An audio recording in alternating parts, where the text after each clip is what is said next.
I think we probably meet with as much or more barriers than a lot of people, because again, you use the term cachet. When the shiny penny comes into town, everybody wants the shiny penny. But at the end of the day, the shiny penny still is going to require a drive-through. It's still going to have the conversation about the speaker post. It's still going to have the conversation about the emissions. So, I think some of the shiny pennies actually have a little bit easier time than McDonald's. I think we're held to a higher standard in a lot of cases.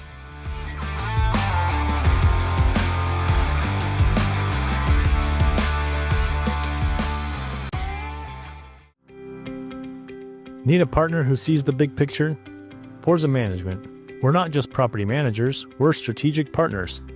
Navigating the complex world of commercial real estate can be daunting. That's where Forza Management comes in. Forza Management provides services in the mountain and desert states and covers all types of asset classes, including retail, industrial, and office.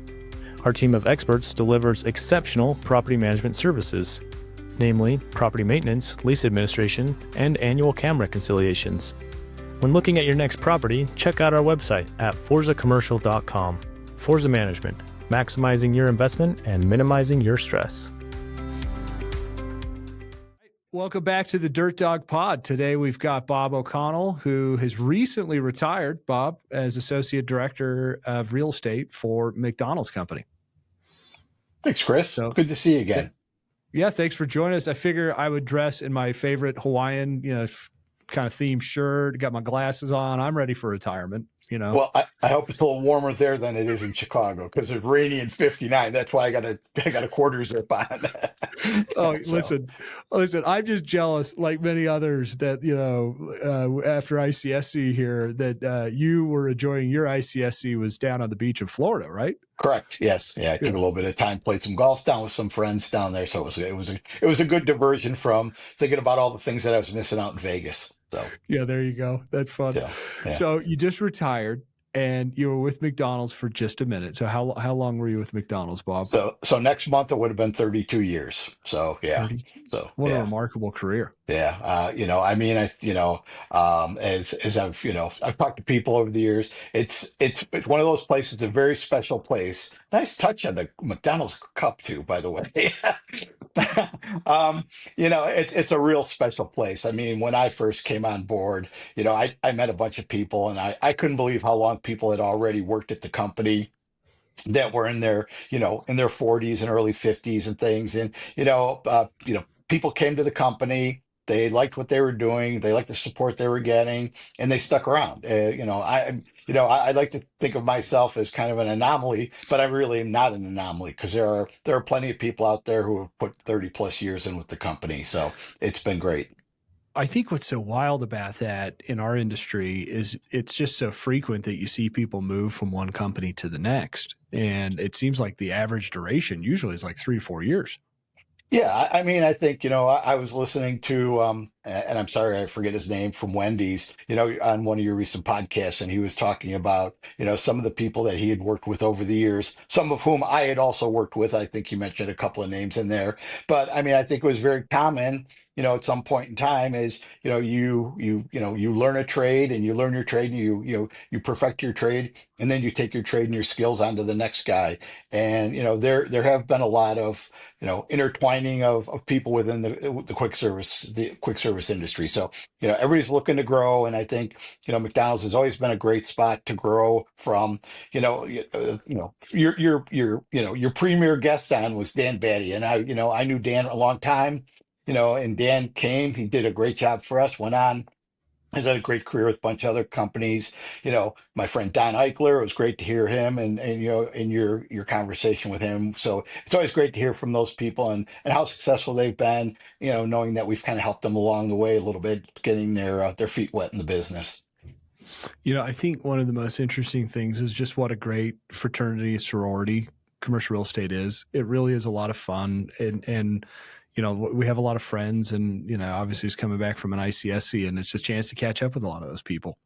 Yeah, I mean, we always used to, our the woman that runs the booth for us. She used to kind of keep score of the alumni, if you will, of McDonald's who used to stop by in any given year. And it was always kind of fun, if you weren't at the booth to know that those people stopped by looking for you or to say hello or whatever. It is. It's a small world in our business, and I think one of the things that we talked a lot to the people at McDonald's about is exactly that is, whether you're working here or you're working somewhere else, at some point in time, you're going to represent the brand as a place that you started or a place that you're going to end your career. Yeah. Well, you're a couple of weeks into retirement. And so it might be too early to ask you the question, but are you missing anything yet? Is there anything you woke up, week 2 and you're like, oh man, I Well, really needed that. I really needed that Zoom or that attempt to get into the Teams call that, takes you 20 minutes or whatever. I mean, there's a couple of things that, and I've talked to a couple of people. I mean, it was interesting that I got a text from John Wendell, who was a senior director, and he had texted me. I don't know if it was on Tuesday night or Wednesday night, saying, missed you at ICS, so you hope retirement's going well. So it's that kind of camaraderie that you spoke about that I really miss. So, as far as the day to day, yeah, I miss being out on the road. I was having a conversation with someone and they said, well, what's going to change in your life? And I said, well, I'm having more dinners at home. I'm not in the airport every week. So, but I got a little taste of it last week when I was coming back from Florida. And so, but, I miss being out on the road. And, I had such great territories when I worked at McDonald's that it was kind of like, I'm driving through the redwoods in Northern California. I'm driving along the Colorado River to go to Grand Junction from Denver. So that was kind of the best part of the job is, being somebody from the Midwest with the flatlands and everything. I didn't have exposure to that stuff as a kid. And it's just, I mean, just traveling the territory was the best part of my job. And the people I worked with, by the way, absolutely. So. A big part of how we came up with the name Dirt Dog is just spending that time behind the windshield and some of the fun things that you experience where you're out on the road. Mhm. It always just blows me away some of the most random experiences you encounter while you're out there and about looking for sites. Yeah, yeah. I mean, and as we talked, we've been trying to do this for a bit of time, and I kind of got a little delayed after I had, told the company I was leaving. I really felt like I needed to get some stuff done. And to your point on being out on the road and behind the windshield, my last business trip, my official retirement date was noon on May 2nd. Not that I'm not forgetting that date or whatever. My last business trip, I walked in the house at 2 a.m. on Thursday the 1st. I had caught an 8 o'clock flight home from San Francisco because I had committed to, helping my replacement get trained and everything. And so, it was like I did it to the end. So I go out with my head held high in that one. So. That is the one thing every time you see a new restaurant go up, the one thing that I think the common consumer has really no clue about is the amount of sacrifice and energy that it took out of people to get that restaurant built, approved, financed, Sure.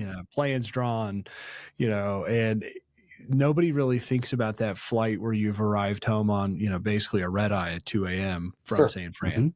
Hmm. Yep. And Yeah. inevitably, you always end up at like 29B, right? Like wedged in between two people, right? Yeah. Yeah. Not this time, but Yeah. I mean, it really, as you've dealt with, folks from McDonald's, it's really all about the team. I mean, it's a team putting it together. It's not just the construction manager, it's not just the area construction manager or the real estate manager or, the director of construction or the director of real estate. It's really the whole team. There's a lot of people working on this stuff, for a long period of time. Yeah. You had some stuff you wanted to dive in on here at the start. Yeah, I mean, I just, it hasn't only been McDonald's for me, which is, the other part of what I am and who I've worked for. It was kind of interesting. The first job in real estate I ever had was for a local regional convenience store chain by the name of White Hen Pantry. At the time I joined them, they were part of Jewel Companies who owned a lot of Osco and Star Markets and lots of brands around the country. And I really learned the business from two guys named Ed Fuss and Dave Crackle, who really kind of, took me by the hand and kind of showed me around and taught me how to do to do real estate. And back in the day, because we had, Jewel, which is, big grocery store chain. We had a lot of money to do stuff. We had franchisees who wanted to grow. So it was really a great learning experience coming into the business, learning in the grocery store business. And the interesting thing, a part of that story is, I was joking about it is, I finished on May 2nd, and the first thing I did on Monday morning was I went, like all retired people, I went to a funeral. And unfortunately, it happened to be the guy who was the president of White Hen Pantry. And I went up to the widow and I explained to her, I said, you don't remember me. I worked for Bob. He was a great guy. And, I just retired on Friday. So I owe a lot of my career to the folks at White Hen Pantry. From there, I went to work for a developer in the Chicagoland area who they built community anchored shopping centers. And they were responsible for Target's entry into the Chicago market. So got a lot of exposure and got to sit around the table as those guys were putting those deals together. And then always wanted to work for McDonald's. So, I moved from the corporate side to being a broker and then, back onto the corporate side, which always gave me a little bit of, warm fuzzies for brokers because I know brokers, how much they do, how much they work, and it's all in their dime. So we got to work together and we had to work together. And I always encouraged that partnership. So that really helped us as we moved down the road.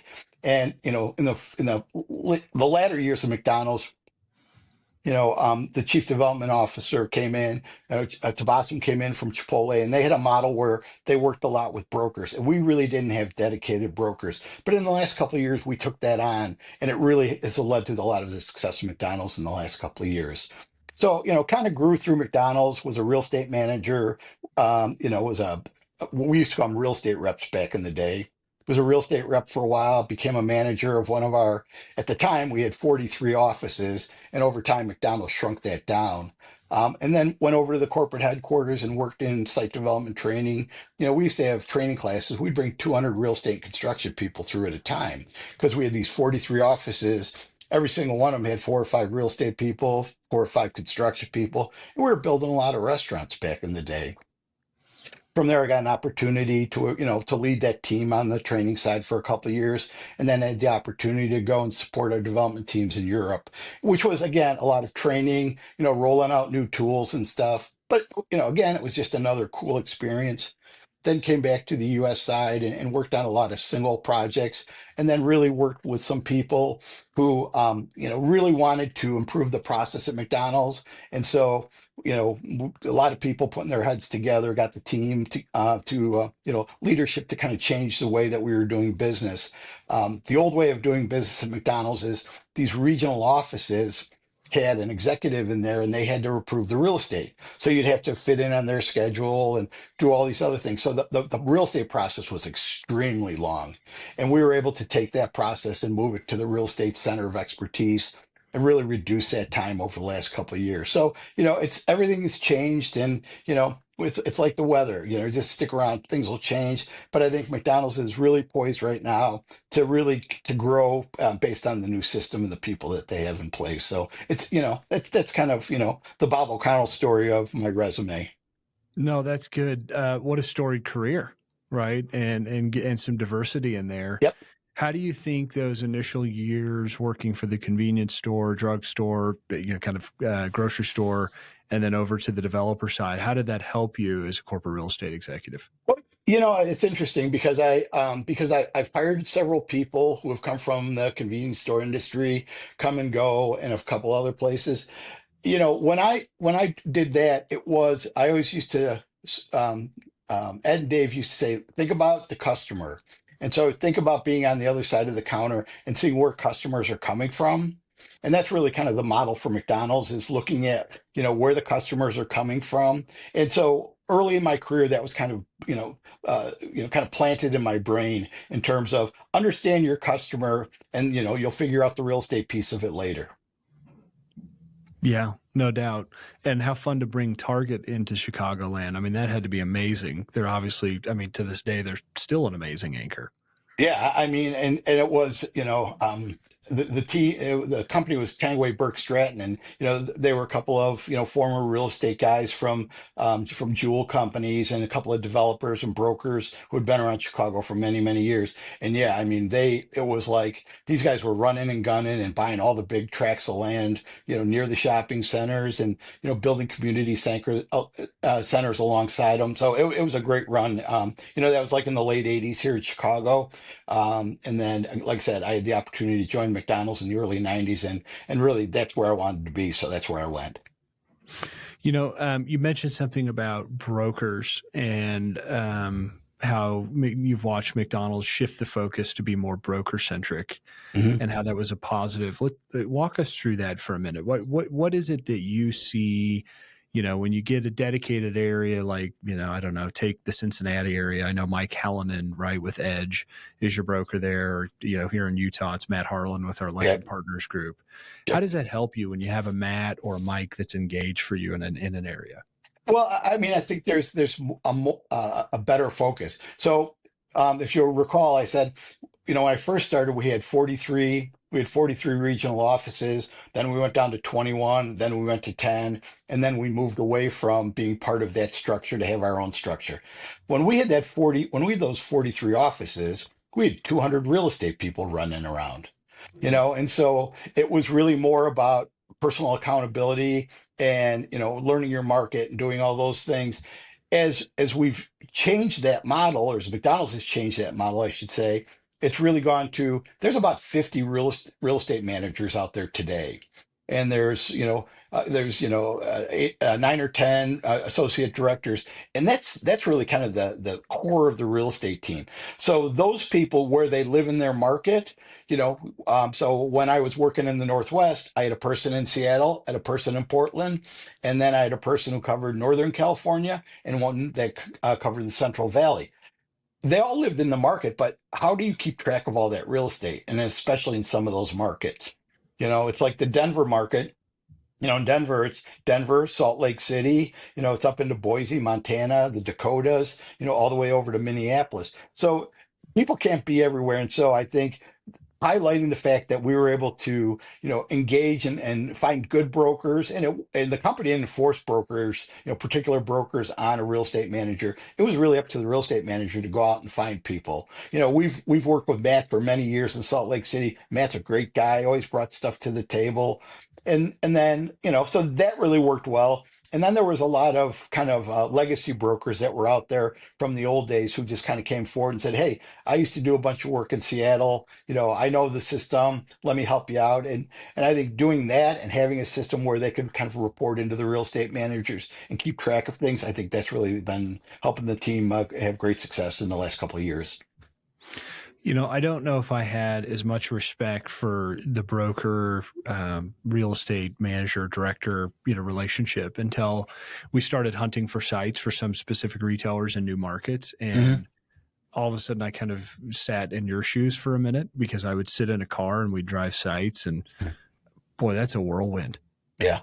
How Yeah. in the world do you keep everything straight in your head when you're, in city number 3 on a third day of a, 3 or 4 day tour, and you're looking at site number 65? Like, how do you remember 65 from 64? Yeah, I mean, I don't think that I ever got to the point where it's 65 from 64, but it surely was, 10, 11, or 15. I have, so I kind of, it's like you play the word association game. You can show me a piece of real estate and describe it. And it's like, okay, well, I got it. My question to all my managers was, what's next door? Because I always used to kind of keep track of what was next door. And so, we'd go back and we'd be on the phone, we'd be having a conversation, and I'd say, well, what's next door? And they'd say, well, the little strip center that had, the Murphy's Pizza in it or whatever. I was like, okay, now I remember the site. And I mean, in all honesty, I have a notebook and I would take some notes, just some general notes of where I was in the area and stuff like that. But, again, it was really more in a word association game with me, is tell me what's next door, and I could kind of remember where I've been. And over time, I mean, as we've turned over real estate managers, a site doesn't go away, a site doesn't die until it really dies. So there's a number of these sites that I've seen a few times over the years. So Yeah, good point. Yeah. I'm sure McDonald's leading the burger industry, leading the QSR industry, has got to have unbelievable analytics to point back and come up with projected volumes. What is it, though, that you would do? How do you figure out if that's a store that you should say yes to or give a recommendation to rec to? Well, I mean, I think part of it is just it's the experience of being out on the street. As we move from kind of again from being dirt dogs and being out on the street all the time and hunting real estate to starting to do analytics. I was telling some of our newer people, when I first started doing real estate at McDonald's, we used to be out on the street. We'd make a copy of a map. We'd come back, we'd draw a trade area on it. We'd fax it to, a company. And the next morning I'd come back and the demographics would be there. So it was really getting into, understanding the real estate from that level. And then moving forward as we moved into analytics, which, to your point, we have the greatest analytics of anybody out there, because we're looking at where our customers are coming from and where they're going to and how they're shopping us. And we use that to determine, along with some other tools that they have, where our next location should be. But again, I think a lot of it is just, being around and driving the markets and understanding the traffic patterns, understanding where people live, where they work, where they shop, what are the reasons why they're coming into this trade area. I really think that's kind of the basis of it. And without you know, being very certain the people who have worked for us who haven't done that who have not been successful at McDonald's. If you don't spend the time in the field, it's not a job you can do at a computer. It's not a job that you can just, rely on your broker. You got to put your eyes on it. Do you, in addition to putting your eyes on the new sites, it feels to me like it's almost just as important looking at the existing stores Oh, and sure. understanding how they're performing and why.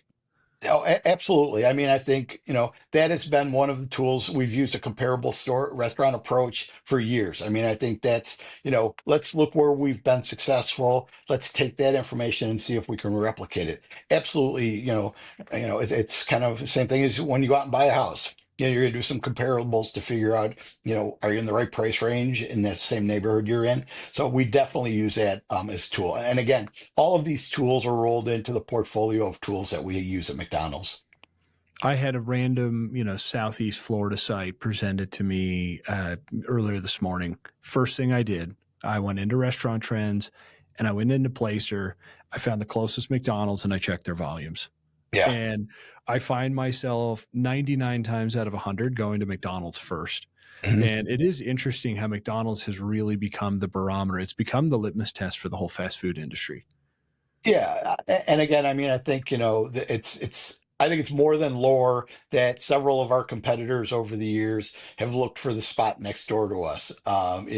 It's they know we're doing the homework, and because of the way that we set up our business and our model and the way that they do theirs, they're figuring, well, if their company could spend this much money, then I can make this investment and probably be pretty successful. Yeah. And I primarily am hunting for beverage retailers, but it seems like a good McDonald's is generally a good correlation with a high, projected volume on a Dutch Bros. Sure. Yeah. Seems like there's Yeah. good correlation there. And there's a Exactly. lot of brands that have had the same. Yeah. All right. So you've done hundreds of deals. Do you know how many stores you've You, helped out? I mean, I was thinking about it, and when I was the real estate manager in the Chicago office, we opened the 25,000th restaurant in the system. And so that was, I want to say that was in the late 90s or whatever. And right now we're at 34,000, 35,000 internationally. So I've been around for a few of them.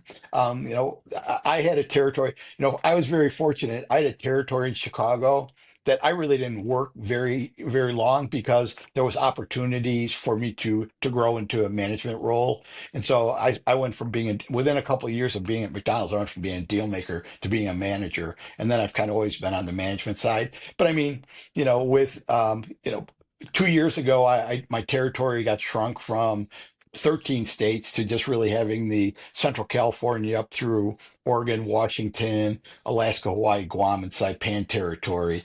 So I had 13 states. We were working on a lot of deals, and you know how many deals we were doing with Matt out there. So that was just a small sample of it. So, but I have probably with the teams been involved in a couple of hundred deals, over the years.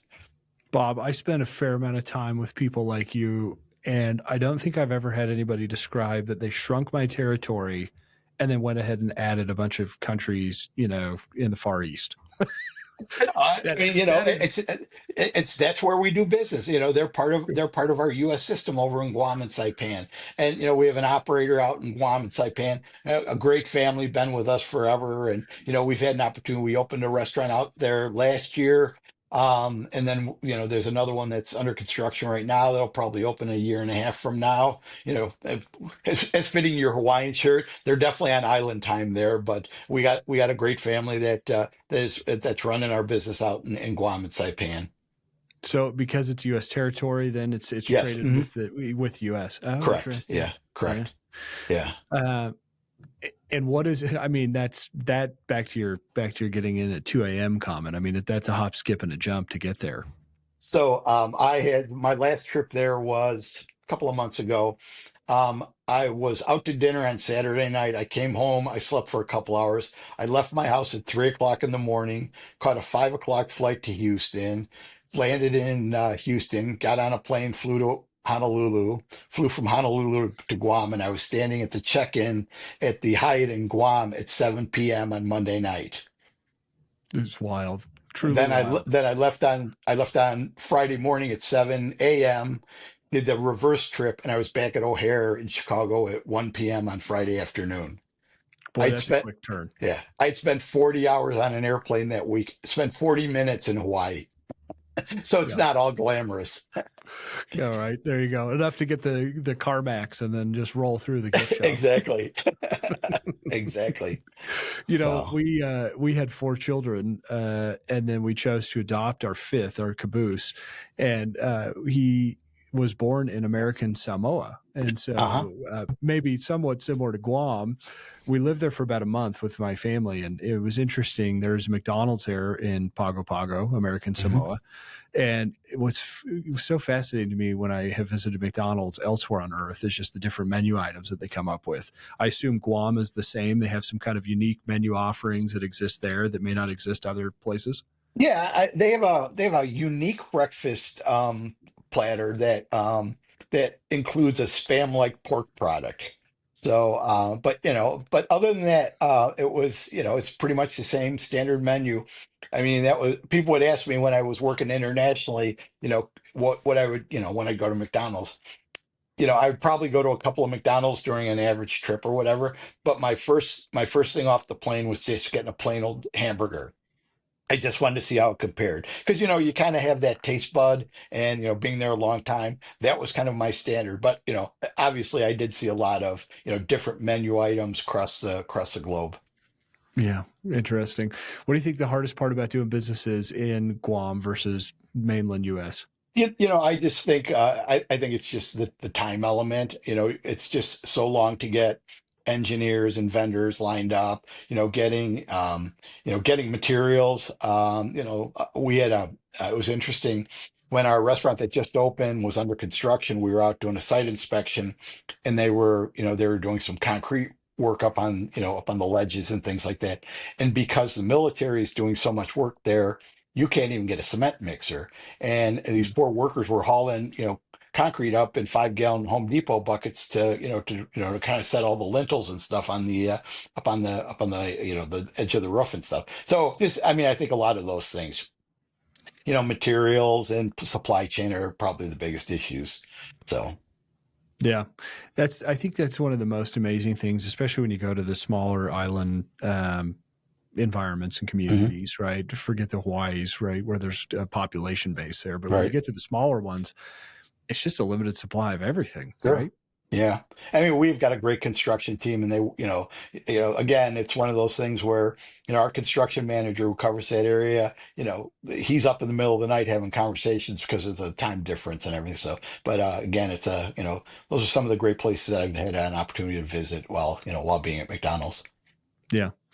Well, have fun. So in all those deals that you've opened, there's got to be some memories that stick out. A fun deal, a bad deal, one that makes you cry when you drive by it to this day, whatever years later. What are some of the deals that stick out in your brain and Well, why? I mean, there's a couple of them. I think, on the high side of things, not only at McDonald's, but the first real estate deal I ever did was for this convenience store chain, and the chain over time was private ownership. It went from jewel companies to private ownership, and then from the private ownership, there's a couple other changes in there, and eventually 7-Eleven bought it. And a couple of months ago, I was out in that neighborhood, and I just kind of drove down the street, and the store is still there. So No, that's kind no of way. yeah, yeah. I mean, and so that was 1983 that 84 that store opened up. So so somebody's been making a lot of money off that over the years. But so it's kind of nice to reminisce in that way. In terms of restaurants that we've worked on. I think the 25,000th restaurant was an opportunity that, it's there now. That's part of, McDonald's lore. So it's always nice to be part of, McDonald's lore. I think, more recently, I think one of the things that, as we went through COVID and supply chain issues, I think some of those stores that took a little bit longer to open, also had a little bit slower start. So those are the ones that, you kind of get concerned about, but over time that they're going to be fine. So I think those are the kind of the good ones. From a bad side, I don't know that, because again, because of the analytics, I don't know that we've had any, too many dogs on our hands. But we had a couple of situations in some small towns where it just it wasn't the customer base for us, and there weren't enough customers. And so when you see those restaurants that you've worked on over time, spend a lot of time on them, and they either don't close or they open, and then over time they just don't make it. And again, not too many closures in McDonald's world, but when you see those, it's a little disheartening. Do you find because of the cachet of your brand and who you are, and like when I was speaking with Don Eichler at Chick-fil-A, I generally kind of assume that sometimes the barriers for some cities might be more open to them than they are to some other fast food operators. Did you feel that with McDonald's? Did you feel as though a lot of the time when you got to the city or the municipality that, you were kind of starting at first base with them?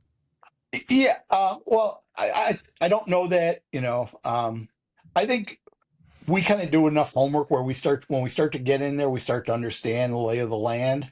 And I think one of the great assets that McDonald's has is McDonald's has its operators that are operating in these communities who can Mhm. go in and they can have those conversations. They can talk about the things that they've done in the community to help the community. And again, our operators at McDonald's, best in the world, community minded. They want to, do the things that they do and help the community. So we always had a little bit of a foothold. Now, that's not to say that we haven't met with a lot of barriers along the way. I think we probably meet with as much or more barriers than a lot of people, because again, you use the term cachet, when the shiny penny comes into town, everybody wants the shiny penny. But at the end of the day, the shiny penny still is going to require a drive through. It's still going to have the conversation about the speaker post. It's still going to have the conversation about the emissions. So, I think some of the shiny pennies actually have a little bit easier time than McDonald's. I think we're held to a higher standard in a lot of cases. Yeah, that boy, isn't that an interesting thought to think through? Yeah. Here it is as the kind of gold standard, right, of the Hmm. industry, and then Right. to hold you to a higher standard, which is kind of Right. interesting. Exactly. Exactly. Um, I don't know if there's ever been a moment on Earth where McDonald's brand presence was stronger.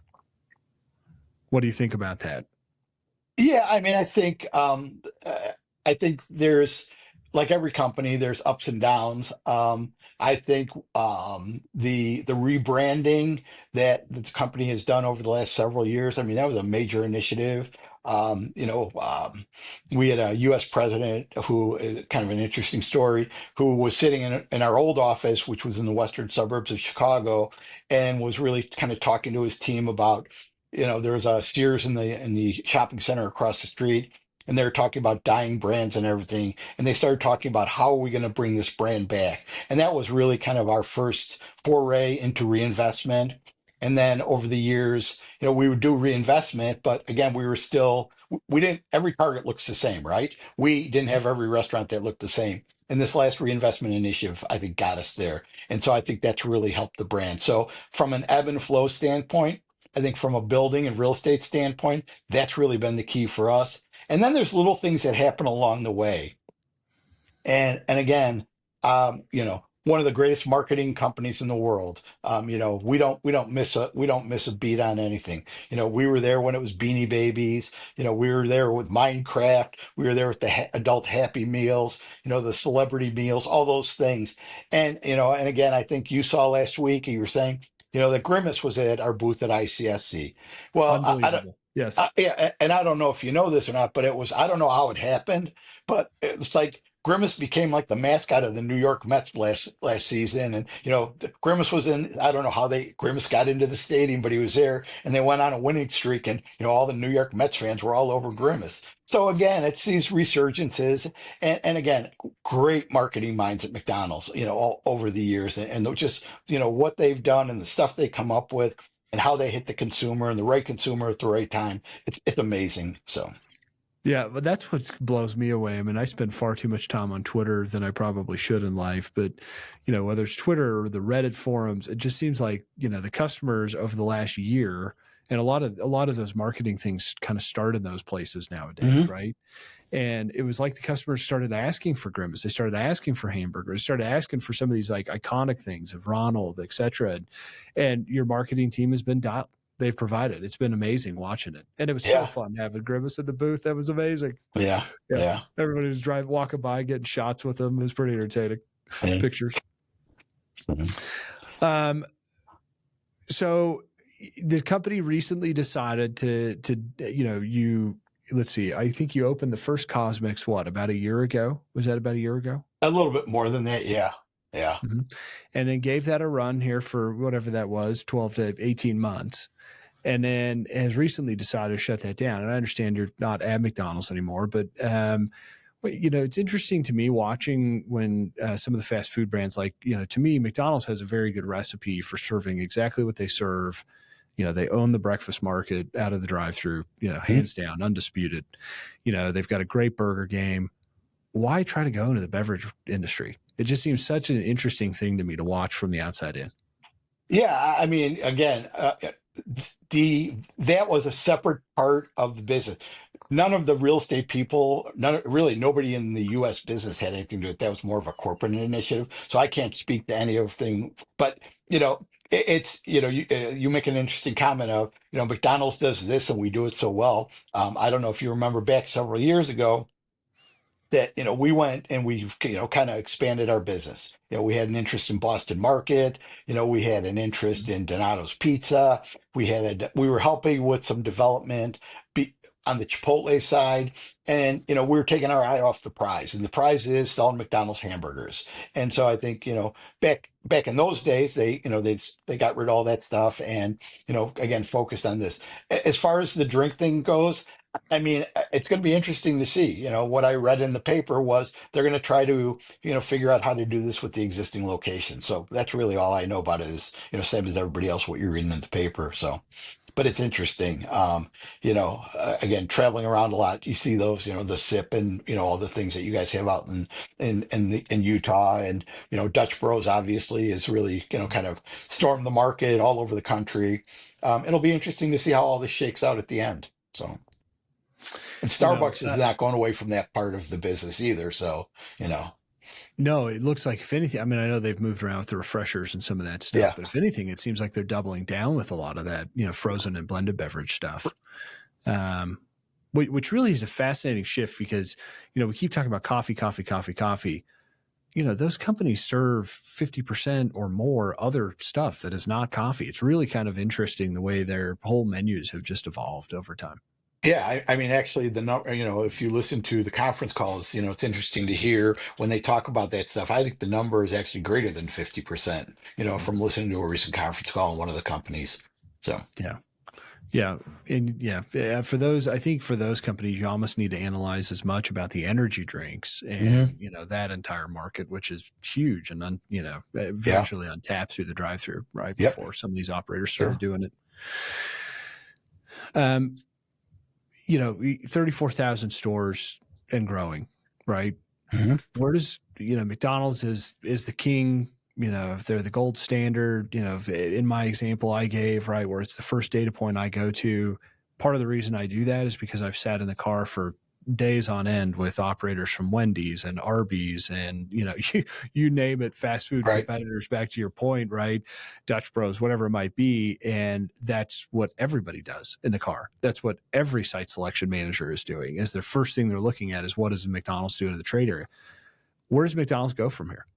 I mean, I think it all goes back to the analytics. Again, talking about, having a world-class analytics team right in house who can start, looking at things different ways and, cutting the pie different ways. That's really kind of been the way that we've been able to continue to grow. It's kind of it's the reach and frequency, it's how many customers can we reach and how often can we get them? And so, we can do the real estate part of it, but we got to make sure, and they've always backed us up is from operations to marketing and everything to to be successful. But I mean, I really think they kind of do a little bit of attention test to say, okay, if we said we could go this close, what would that look like? And I think that's, again, the analytics team is doing all that work behind the scenes and giving that information to to leadership, and they're moving forward based on those recommendations. And so far, knock on wood, we've been pretty successful at it. Yeah. Um, we have, in my family, we hadn't developed a McDonald's since the 90s, and we've recently started working on a couple of new side opportunities. And so I had really not worked with McDonald's on the development side of the coin and watching the process work. And boy, it is a machine at McDonald's, right? Hmm. Once the deal gets real, I mean, sometimes it's hard to get a sense of when the deal is real for the tenant. Hmm. Wasn't my experience at all on the McDonald's deals. It was like we had turned a cruise ship around and then we were all going in the same direction, but you had the power of a cruise ship behind you, pushing our little dinghy along, right? Yeah. And it's interesting. So it walked through the process, of what one of the real estate managers is doing. So they're out with a broker, they've selected a site. What is their engagement, and where do they sign off? Where do they start, and where does their area of responsibility end? So I think, part of it is that site under investigation is getting out there, looking at the market, looking at what the opportunity is in the market, at a pretty high level, understanding the demographics of the particular market, taking a look at how, again, to your earlier point, how does that compare with other markets? We have some unique systems in place that we use to assess what we call impact on existing restaurants. And so we want to make sure that we're not going to do this restaurant in favor of hurting somebody else. And so we want to be cognizant of the franchisee who's working the particular, who is in the adjacent market or whatever. So there's a lot of upfront homework that goes on, looking at our demographics, doing the reports, writing the decision logic on why we should be there, understanding the comparable approach to taking a look at these restaurants, using all the tools that we have. Then the real estate person is also responsible for working with our construction team and getting an estimate on what the cost could be. And from there, they're working on, the letter of intent at the same time, and then putting the P&L together. So we're kind of a soup to nuts organization in that, we do all the initial work, then we take it up for the approvals.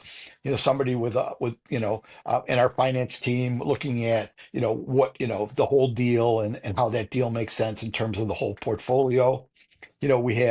We go from the LOI, and then we get that goes over to our in-house legal team, and they prepare the leases and contracts and get that back out. So that negotiation is going on. And then at some point in time, when everybody's pretty comfortable with what's going on, the associate director goes out, takes a look at the site, takes a look at the real estate package, approves the site or talks about what needs to happen with the site. And then from there, we take it to our real estate committee. And at that point in time, it's up to the lawyers to finish up the lease or the contract, and we're off to the races.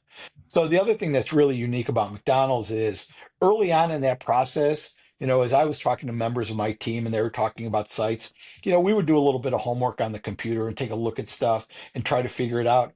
One of the other things that's helped McDonald's push things along is leadership is committed to opening up a budget early on in the process. And so our real estate managers could spend some money on some of these, outside surveys and traffic studies or whatever they need in order to get to that answer. And so that's a commitment that management has made and has really helped the process along. And over the last couple of years, this is just a recent occurrence. So that's why we've gone from very long periods of time to being able to shorten this up. It's all based on, what the current leadership has kind of directed the team to do over the last, couple of years. So when the associate director is out there and reviewing the site, and then is it you then in your role as associate director where you were then presenting to rec? No, our real estate managers present to rec. And Real estate so management. Oh, the real estate manager, yeah. And actually, again, another thing that, again, under the current leadership, one of the things that they've done is to really help the process is there's a couple of metrics that we have to meet. And if the real estate manager's deal doesn't meet those metrics, then they need to go to real estate committee and they need to explain what's going on and why it doesn't meet those metrics. And then let the committee decide whether or not we're going to go forward.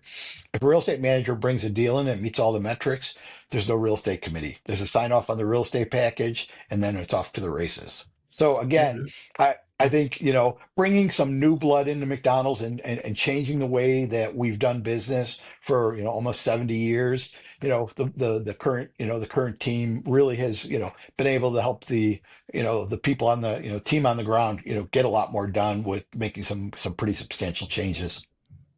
who is rec comprised of? Who sits in on rec? Senior directors in legal, finance, and real estate. So 3-person rec. Mm-hmm. Yeah. And what would you also attend a rec meeting with your real estate managers? Oh, absolutely. Yes. Yeah. And so how were those weekly, bi-weekly? Yeah. Well, yeah. I mean, it's once a week. And again, they used to do them where there's a lot of stuff, a lot of sites, and so it will go on for hours and hours. I mean, a typical rec meeting will go, we can fly across the country and, go, everybody present their stuff in, hour and a half at the most. I mean, it's really become a lot more efficient, it's a lot better use of people's times. And again, hopefully everybody is, kind of paving the way for what's going to go on in rec. So it's just, it's an easier conversation. So. Yeah. Are the pre-flight metrics, is that gross sales and cannibalization? It's a number of things. It's return on investment, is probably the biggest thing that happens. Return on investment and, what the potential on other restaurants might be. Those are probably the two biggest issues. Everybody always likes to describe McDonald's as a real estate company first and an operational company second. And really, depending on how that ROI is looked at, it may not be how things are actually running there these days. No, it absolutely is still that. I mean, that we look at, what the system's going to get, what our operators going to get, and we want to make sure that, Ray Kroc, if you ever saw the movie The Founder or whatever, it's really kind of interesting, how they lay that whole thing out. And, there was a clip in there that, Michael Keaton talking about, he was talking to the finance guy, and they were saying, you're not in the hamburger business, you're in the real estate business. And so Ray Kroc's, his whole, basis of the business was the operator is going to make money first. And if the operator makes money, the company will make money. And so that's the way we really still look at it today is, if we don't have an operator that's successful, there's no reason that we need to be there. So it's really taking a look at kind of that bucket of cash and how we split it up. Yeah. So the ROI metric is not only franchise sales, it's also what the investment is into the real estate, Absolutely. Whether it's a ground lease or whatever, but you're still got to build the building and Exactly. get a return on that. Yep. We have a lot of listeners that listen in on the podcast that are newer to the biz. And so, you're a wonderful executive. You've had a wonderful career in commercial real estate. if you were talking now to the people that are listening to this that are 5 years or less in the business, do you have any recommendations or any advice for them? Yeah. I mean, I think, as we talked about earlier on in the conversation is, it's a small community that we work in. And so making sure that, the messages that you're putting out there are messages that you can live with and that you can back up as you go on over time. I think your word is your bond in this business as much as anything, any other business that's out there. And from a McDonald's standpoint, the one thing that I always used to tell my team is tell the McDonald's story. Tell the developer or tell the landlord how long it's going to take us to do stuff and what it is we're going to do. And if you do that, at the end of the day, you can come back and you could say, "Do you remember when we were sitting at your coffee table and we were having this conversation and I told you this was what I was going to do and this is what I needed you to do?" That's kind of the story that we have to tell. And I think, if somebody new in the business, I used to work with somebody who it would kind of get a little bit crazy over the fact that there was a lot of text messaging going on and there was a lot of, emails going on. Pick up the phone and talk to somebody. This is a relationship business.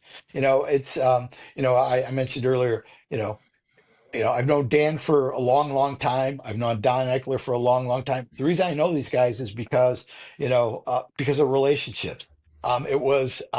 It was very heartwarming when it kind of got out there that I was retiring. The number of phone calls and emails and things on LinkedIn that I got, yourself included. Thank you. From people who have again either started at McDonald's or I've had relationships over the years. John Leakin at All Star Car Wash, Brian Tabb at Valvoline, Don Eichler at Chick-fil-A. I mean, there's a ton of people out there. And I used to tell people one of the reasons that I've lasted so long at McDonald's is because I can pick up the phone and I can get an answer and I can talk to a lot of people. And if we don't have the answer in-house, we'll get it from people outside. So I think it's building relationship, having that one-on-one communication, and really talking and being honest about what the business is and where the business is going. What great pieces of advice in there. So, and I love that message. You do have one reputation. Yep. Right. And it only takes a few minutes to ruin it. Yep. And a lifetime to make it, really. Right. Exactly. So, yeah. So great words of advice. Great ending to this podcast. We appreciate your time. Thanks so much, Bob O'Connell, for coming on the Dirt Dog Pod. And we wish you well wishes, in your retirement, and hope you're enjoying life. And we hope to catch you out there in Chicago or Florida sometime. Great. We'll see you down the road, Chris. Thank you very much.